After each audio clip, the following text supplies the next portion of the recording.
하나님의 말씀을 봉독하겠습니다. 신약성경 고린도후서 5장 20절과 21절입니다. 그러므로 우리가 그리스도를 대신하여 사신이 되어 하나님이 우리를 통하여 너희를 권면하신 것 같이 그리스도를 대신하여 간청하노니 너희는 하나님과 화목하라. 하나님이 죄를 알지도 못하신 이를 우리를 대신하여 죄로 삼으신 것은 우리로 하여금 그 안에서 하나님의 의가 되게 하려 하심이라. 아멘. 주일학교 9시에 1층에서 주일학교 우리 어린 친구들과 예배를 1차를 드리고 그 다음에 이제 11시 지금 예배를 드리고 이제 그러게 하고 있습니다. 오늘은 메시지가 공통 메시지입니다. 제가 어린 저 성도들, 어린 자녀들에게 함께 나눴던 메시지가 오늘 어르신들 함께 장년들 함께 나누는 메시지입니다. 예수를 믿어야 할 이유. 왜 사람은 예수를 믿어야 되는가? 먼저 한번 물어보십시다. 사람들이 예수님을 믿어야 됩니까? 좀 생각을 해보셔야 되겠습니까? 대답하실 기회를 다시 한번 드리겠습니다. 사람이라고 하면 예수님을 반드시 믿어야 됩니까? 예. 저는 확신합니다. 그리고 확신하는 목회자로서 그렇게 선포하고 또 이렇게 목양 활동을 할 때 우리 모든 성도분들도 목회자와 동일하게 하나님의 그 마음이 우리의 마음 될 수 있기를 간절히 바라는 것입니다.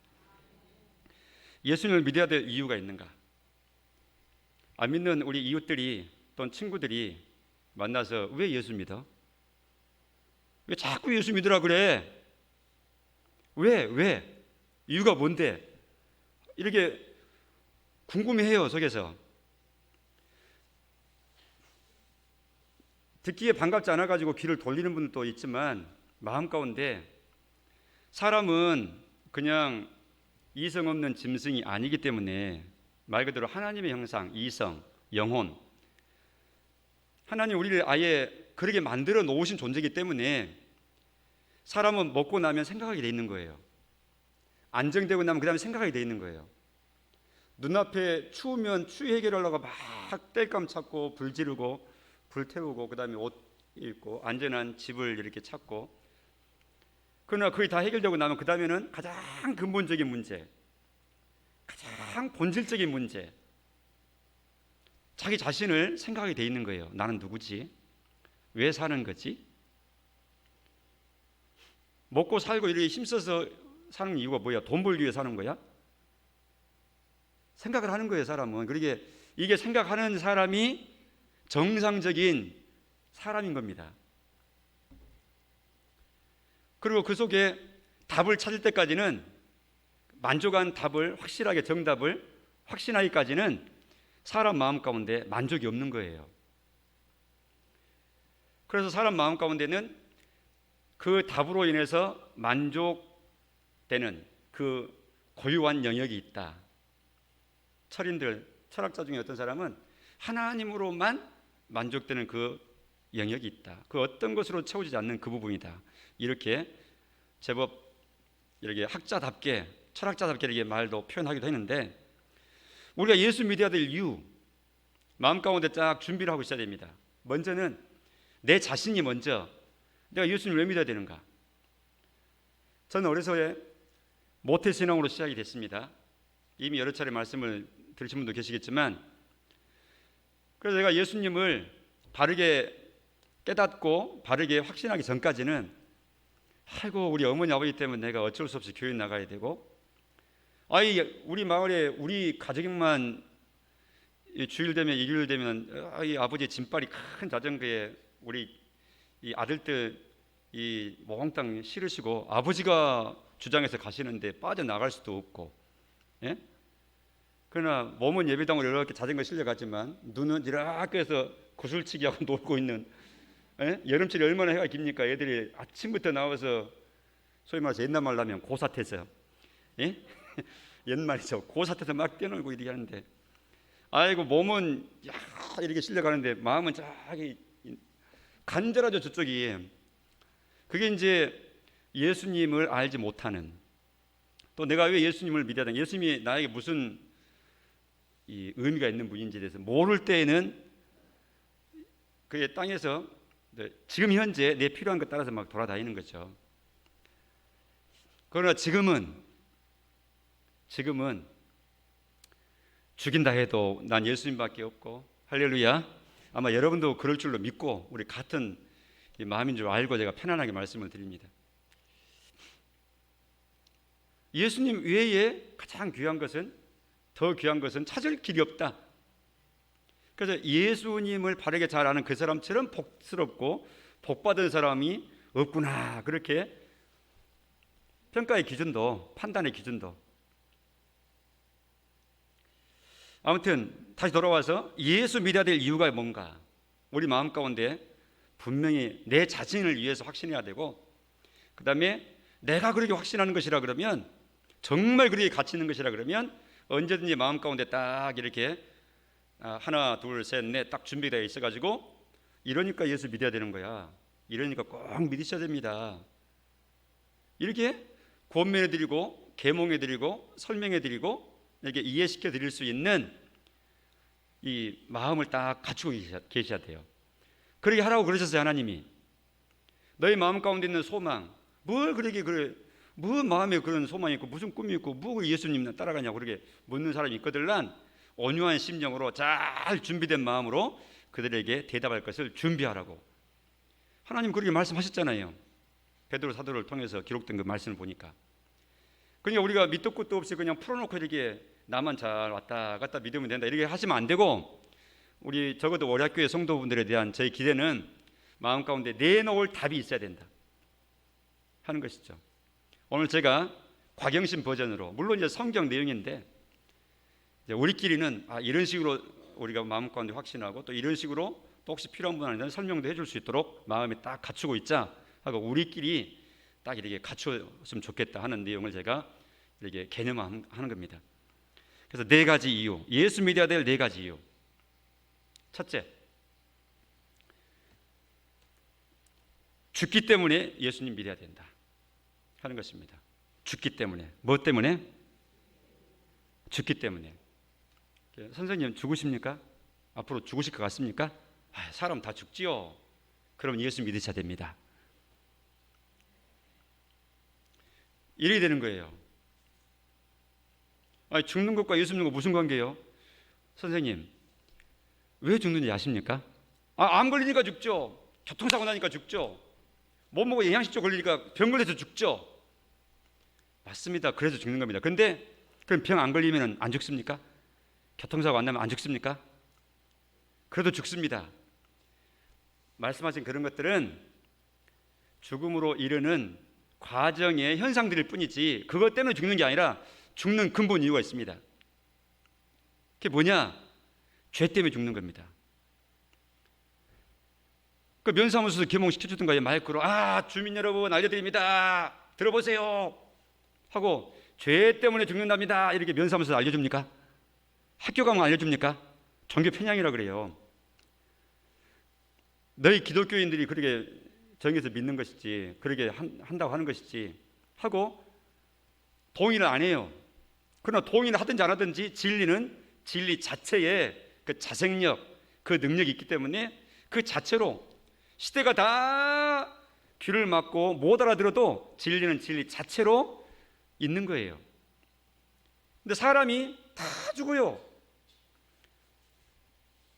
그래서 이 죽음의 문제를 극복하려고 사람들이, 모든 사람들이 여기에 집중되어 있어요. 어떻게 하면 연장시키느냐, 어떻게 하면 극복해서 죽지 않는, 이거 소위 말해서 이제 우리 신학 용어로 말하면 이게 바로 생명운동, 영생운동입니다. 이 생명운동과 영생운동은 하나님의 몫이죠. 사람의 몫이 아닙니다.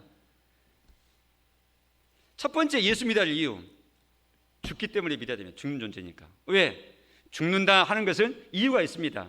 그건 죄 때문에 죽는 것이니까. 그러니까 죽는다 하는 것은 죄인이다 하는 말과 똑같은 것이고, 나는 앞으로도 아무리 건강하고 건강관리 잘하고 열심히 주의하게 해도 결국은 죽지요 하고 다 우리가 동의를 하는데, 이게 진리기 때문에 동의가 다 되는 건데, 그런다 그러면 죽는 이유는 의사분들은 의학적으로 설명하려고 그러고 막 가까이 얘기했지만 그게 근본 이유는 아니고 죽음에 이르는 과정일 뿐이고, 진짜 죽는 이유는 죄 때문에 죽는 거예요.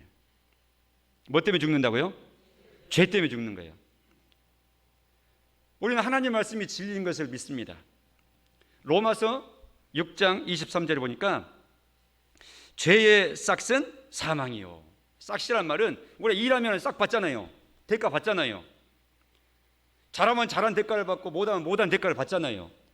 죄는 죄의 대가를 받는데 그게 죽음이라는 거예요. 사망. 죽어서 망하는 게 사망이에요. 사망. 죄는 결과가 사망이에요. 사망도 육체의 사망이 있는가 하면 영혼의 사망도 있고요, 영원한 사망도 있는 거예요. 성경이 죽음의 종류에 대해서 세 가지를 정확히 말하잖아요. 목숨 끊어져서 누구 돌아가셨네, 이게 육체적인 죽음이에요. 우리가 다 그 죽음 경험할 거예요. 그 전에 먼저 죽음이 있어요. 육체적 죽음 이전에 영적인 죽음이 있어요. 그건 뭐냐? 영혼의 생명의 주관자이신 하나님과의 영적인 연결 관계가 단절되어 있는 거예요. 끊어져 있는 거예요. 그걸 영적 죽음이라 그래요. 우리 몸이 죽으면 죽음의 증상들 있잖아요. 첫째, 숨 쉬지 않는다. 둘째, 꼬집어도 아프지 않는다. 셋째, 아무리 한 달 동안 굶겨도 밥 달라고 식욕도 없다. 다 죽었기 때문에 그러는 거예요. 죽음의 증상이에요. 영적인 죽음도 증상이 있어요. 영적인 부분에 있어서 무감각해요. 하나님이 계신 것도 몰라요. 어디가 하나님 있냐고 그래요. 안 보이는데 이 눈에 어디가 하나님이 계시냐고. 이게 왜 그러느냐? 영적으로 죽어있기 때문에, 영적 감각이 없기 때문에 그런 말을 하는 거예요. 우리가 다 그 가운데 있었어요, 과거에. 그러니까 영적인 죽음이라 그래요. 그러니까 육체적으로도 죽고 영적으로도 죽고, 그 다음에 영원히 죽는 거예요. 그 심판 후에 영원한 지옥으로 고정되는 것을 언급하는 거예요. 이걸 성경에서는 영원한 죽음이라 말하는데, 이제 삼중으로 죽는 거예요. 단순히 몸만 죽는 거 아닙니다. 죽는다 할 때는 죄인이라는 증거예요. 그래서 예수님 믿어야 돼요. 창세기의 2장 17절에 보니까 선악을 알게 하는 나무의 열매를 먹지 말라, 하나님 명령이었죠. 우리 첫사람 대표를 향해서 네가 먹는 날에는 반드시 죽으리라. 하나님이 첫사람 대표와 함께 인류와 언약을 맺으신 거예요. 나는 하나님, 너는 인류, 인생. 너는 하나님을 경배하고 나는 너에게 복을 주고, 나와 너 사이에 서로 교감함으로 너는 행복하고 복스럽고 만족하고, 나는 너희가 나를 잘 하나님이 인정하고 나아가는 모습을 통해서 나도 만족으로 영광을 받는다. 너와 나는 그런 존재야. 그래서 너는 나를 닮는 존재로 내가 특별한 존재를 만든 거야. 그래서 사람과 하나님 사이에 특별 관계를 하나님이 딱 설정하신 거예요. 이게 하나님이 하신 일입니다. 그런데 거기서 돌아선 거예요. 이게 죄입니다. 그걸 거역하고 버린 거예요. 이게 죄입니다. 하나님에 대해서 독립선언한 거죠. 하나님 관계없이 나의 삶을 살겠다 하는 하나님에 대한 독립선언이고, 하나님에게 있어서는 반역이죠. 그것이 죄입니다. 그래서 그런 상태에 있는 인생의 특징이 있어요. 첫째로는 아주 하나님에 대해서 무관심해요. 둘째로는 더 적극적으로 하나님에 대해서 반역을 하고 대적을 하고 말로 욕을 하고 막 행동으로 거역을 하고 더 적극적으로 그러게 합니다. 그러니까 전혀 무관심하든지 간에 아니면 적극적으로 대적하든지 간에 전부 그 전체가 전부 다 하나님을 떠난 상태에 있는 죄인의 현상들입니다. 창세기 3장 19절에 그래서 그렇게 범죄한 대표를 향해서, 아담을 향해서 너는 흙이니 흙으로 돌아갈 것이다. 하나님이 정해준 겁니다. 그래서 모든 인생은 죽어서 다 흙으로 가는 거예요. 왜냐하면 원재료가 흙이거든요. 그러니까 흙하고 우리 사람하고 똑같아요, 원소가. 근데 왜 사람의 가치가 있느냐? 하나님의 형상, 생기를 불어넣으시고 영혼을 우리에게 허락해 주셔서 영적인 존재로 있기 때문에 가치 있는 거예요.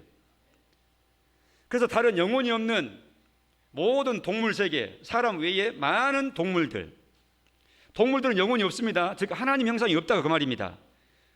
그들은 그래서 본능에 의해서 살아요. 본능. 우리 사람은 육체가 있기 때문에 동물과 똑같은 본능이 있고 거기에다가 더 한 가지 더 고귀한 하나님의 형상인 영혼의 존재다 그 말이죠. 이게 동물과 사람의 차이입니다. 그래서 요한복음 16장 9절에 의하면 예수님이 그렇게 하신 말씀이 있어요. 성령께서 오시면 사람들을 책망하실 터인데 그 중에 죄에 대해서 책망하신다. 그럼 죄에 대하면 무슨 죄냐? 너희가 나를 믿지 아니하미요. 즉 예수님을 인정하지 않고 하나님을 인정치 않고 믿지 않는 것이 죄라는 거예요. 죄 중에 가장 뿌리가 되는 죄가 바로 하나님을 무시하고 예수님을 무시하는 죄입니다. 이 죄가 최고의 죄입니다. 그래서 우리끼리 우리 동네에서 아이고 저 사람 법 없이 살 사람이야, 정말 착한 사람이야, 모든 사람이 다 표를 던지고 착하다고 이렇게 인정할 사람이 하고 그래서 성인 군자가 있어도 얼마나 귀합니까 그분이. 그런데 안타깝게 하나님과는 아무런 관계가 없어요. 영적인 개통이 안 돼 있어요. 그러면 그건 하나님 앞에서는 죄인으로 판정을 받는 겁니다. 그래서 착하게 사는 것이 쓸데없다는 말이 아닙니다. 영적인 이 관계를 지금 제가 설명을 하는 겁니다. 오히려 믿는 나보다도 더 착하게 살 수도 있어요. 선한 일 많이 하고.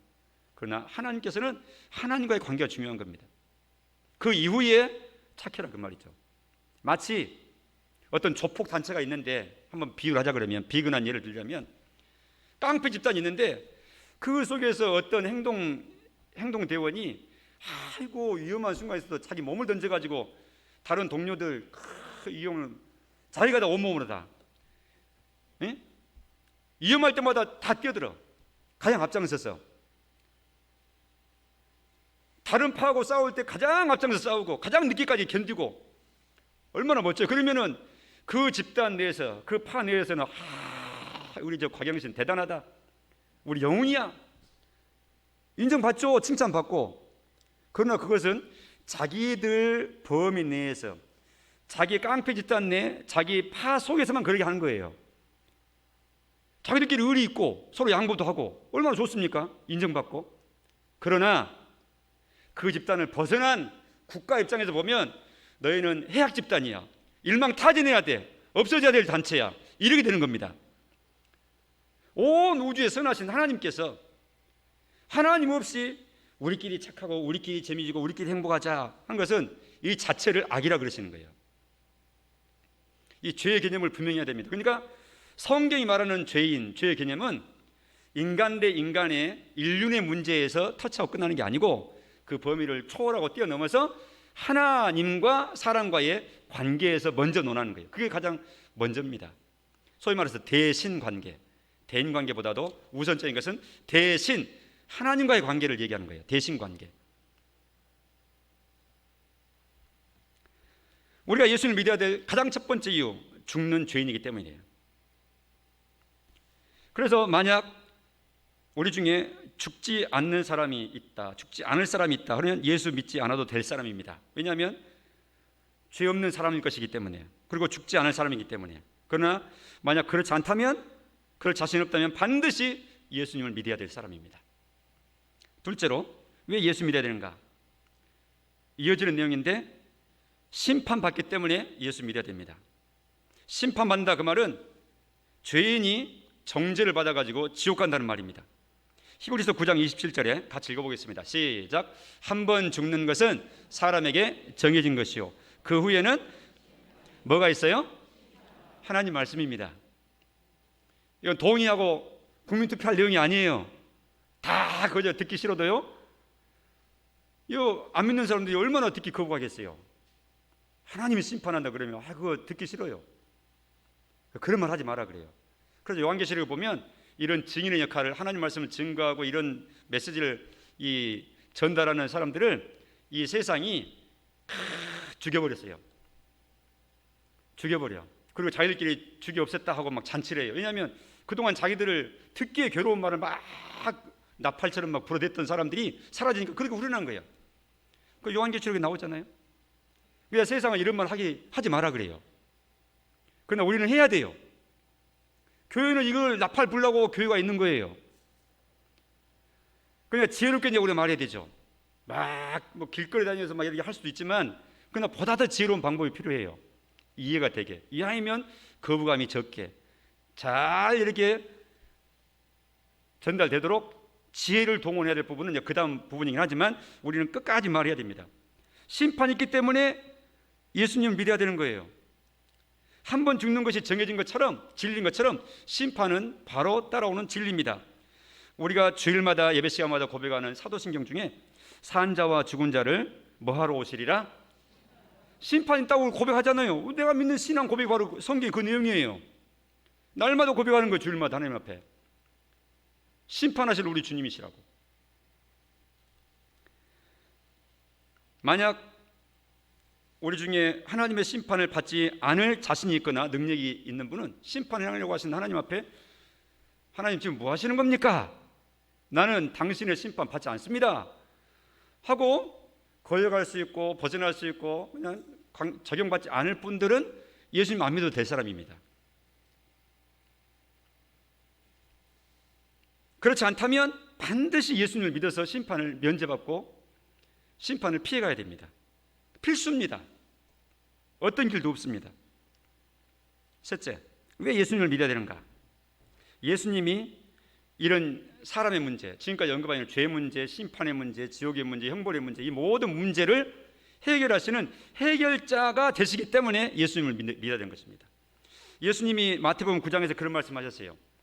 건강한 사람에게는 의사가 쓸데 있어요, 없어요? 아니, 아프지도 않는데 건강한 사람은 무슨 의사가 필요해요? 쓸데없다. 그러나 병든 자에게라야 의사가 필요하다. 또 마찬가지로 내가 이 세상에 보냄받아 온 이유가 있다. 죄 없는 사람 위해서 의인 위해서 온 게 아니라 죄인 부르러 왔다. 그러니까 예수님 앞에는 누가 나와야 돼요? 죄인이 나와야 되는 거예요. 그러니까 전부 다 죄인이 나온 겁니다. 그냥 우리는 나온 죄인이고 여기 나오지 않은 분들은요 나오지 않는 죄인들이시고 그런 거예요. 다 죄인이에요. 나온 죄인들은 용서받을 죄인이고 용서받은 죄인이죠. 그게 차이가 있는 거예요. 예수님이 그러기 위해서 이 세상에 오신 거예요. 마태복음 11장 28절에 그래서 예수님은 자신 있게 그렇게 외쳤던 겁니다. 수고하고 무거운 짐진 인생들아 다 내게로 오라. 내가 너희를 쉬게 할 것이다. 무거운 짐이 어떤 짐입니까? 사람이 죄짐 얘기하는 겁니다. 가장 첫 번째로는 어디서 해결받아요? 그래서 인도 가보세요. 화면을 봐보세요. 각종 수행을 하고 요가를 하고 왜 그러게 해요? 벗어나고 해탈하고 새로운 영역으로 들어가려고. 사람들이 각종 수양을 하고 종교 행위를 하고 하는 모든 것이 다 이 구원의 관계, 이 문제 해결하려고. 그러나 그렇게 해서 해결되는 게 아니에요. 오늘 읽었던 본문 말씀 고린도후서 5장 21절 우리가 읽었던 본문의 21절에 보면 하나님이 하신 일이 있죠. 우리를 위해서 하나님이 죄를 알지도 못하신 일을 우리를 대신하여 죄로 삼으셨다. 왜 삼으셨느냐? 우리로 하여금 그 안에서 하나님의 의가 되게 하려 하심이었다. 자, 하나님이 죄를 알지도 못하신 일을 우리를 대신해서 죄로 삼으셨대요. 누구를 우리를 위해서 죄로 삼으셨다는 겁니까? 예수님 두고 하는 말입니다. 죄를 알지도 못하시는 이 예수님입니다. 그분을 우리를 대신하여 죄로 삼으셨다. 죄인으로 취급을 하고 다루셔가지고 십자가에서 죄인이 죽듯이 죄인 처리를 하신 거예요. 그렇게 하신 이유가 있대요. 이유가 뭐냐? 예수님 안에서 그 예수님을 믿음으로 그 예수님 안에서 하나님의 의가 되도록, 하나님 앞에 의가 된다 그 말은 인정받는다 그 말입니다. 죄인이다 정죄받는 것이 아니라 죄 없다 하고 인정받는 것을 하나님의 의로 삼는다 이 말씀이에요. 그러니까 예수 믿으면 해결돼요. 막 팔꿈치 까지고 막 무릎 까지고 루터가 알지 못했을 때 로마에서 막 1년에 한 번씩 올라가지고 막 로마 이 계단 올라가고 이러면서 막 피를 막 돌계단에 막 묻히면서 이 몸이 죄된 몸이니까 하면서 이렇게 고행하고 몸을 괴롭게 하면 죄 문제가 해결될 줄로 알고 그렇게 막 행위를 앞서고 했었거든요. 그러나 마음에 평안 없고 괴로우면 더하고 죄책감은 끝없이 정죄감에 밀려오고 이 문제를 어떻게 해결했냐? 해결 못 받았어요 루터가. 그래서 오직 믿음으로 의인은 믿음으로 말미암아 살리라 하는 마음 가운데 하나님께서 깨닫게 하시는 하나님의 말씀 따라 그 자를 해다가 털고 일어서 보는 거예요. 이게 아니구나 하고 성경을 통해서 하나님이 제시하신 그 길을 통해서 오직 믿음으로 모든 문제, 죄 문제, 심판의 문제를 해결받는 것을 알고 종교 개혁의 길로 나갔던 것이에요. 천사가 요셉을 향해서 수태고지 아이를 낳을 것을 언급하면서 했던 말씀, 마태복음 1장 21절, 우리가 성탄계절에 많이 읽는데 같이 한번 읽어보십시다. 시작. 이름을 예수라 하라. 이는 그가 자기 백성을 그들의 죄에서 구원할 자이십니다. 태어날 아기의 이름은 다른 이름 말고 예수라고 지어라. 예수라고 하는 이름의 뜻이 있습니다. 구원이라는 뜻입니다. 그는 이 세상에 죄인 구원하러 오시는 분이니까 구원이라고 이름을 지어라. 그래서 우리가 부르는 구주 예수님, 구원이라고 하는 그런 뜻이에요. 이 예수님이 구원자예요. 건지시는 분이에요. 그러게 불 속에서 물 속에서 또 이렇게 막 험한 뉴스 속에서 막 압사되고 그러자. 근데 구조대원이 들어가서 막 구출해 내야 되잖아요. 예수님이 우리를 해결할 수 없는 이 인생의 문제 속에서, 죄의 문제 속에서 건져내시는 참 구주가 되신다. 그래서 사람이라고 하면 반드시 예수님을 믿어야 된다 하는 겁니다. 유일한 구주 예수님.